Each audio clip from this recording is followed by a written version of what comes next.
So the four C's that we identify with the course, of course, are clarity, can do, confidence, and communication. So let me just say a little bit more about why we've sort of used those phrases to identify the strands of the course. First of all, clarity is something for students and teachers. We want the material to be transparent, to see how the flow of activities works, that there's no puzzle involved in thinking, how am I going to use this activity? What am I going to do with this activity? What kind of language output does that require? So for all the student tasks where students are asked to say something, we provide models. So this output is carefully modeled.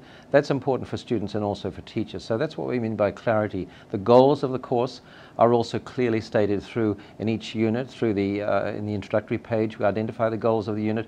We also identify the goals of each lesson at the bottom of each page. So that's really what we mean by clarity. Can do refers to the performance that the student is able to undertake at each stage within the course. There's a lot of interest these days in outcomes. What can people do, having invested so much time at a particular level? What can they do as a result of all this learning? And that's why it's increasingly seen to be important to state these outcomes in terms of behavior or competencies. So can do, on the one hand, refers to what the students will be able to do at the end of every lesson, so they can see very clearly, now I can discuss my family, now I can talk about my school, now I can shop, and so on. Of course, for the teachers, we can also think of can do for the teachers, because can do refers to what the teacher will set to achieve, what he or she should be focusing on, what outcomes he or she should be emphasizing. So the teacher sees that the unit is not just a random set of activities that are there to fill up the page, if you like, but are building step by step incrementally towards those learning outcomes. Confidence. Now, confidence is a big issue in language learning, because learning a foreign language takes a huge amount of time.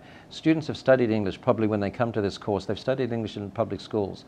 They haven't really felt that they've learned anything, and so that's why they're going to an institute, because they feel they've not learned enough to really satisfy their demands.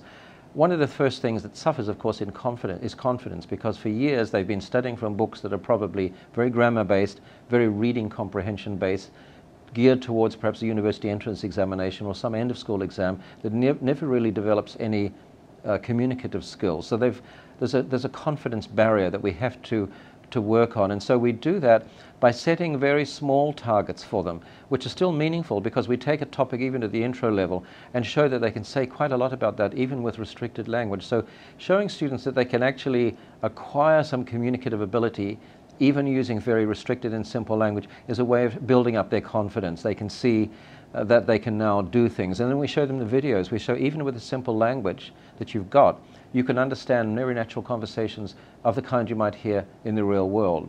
Confidence. Communication, of course, refers to the fact that the course is organized around a number of different strands of communication, covering the four skills of listening, speaking, reading, and writing, but particularly on the practical skills involved with using language for oral communication. So each lesson has a communication activity as its core. That's the end point of that lesson, if you like. So we build these strands throughout the course: clarity, can do, confidence, and communication.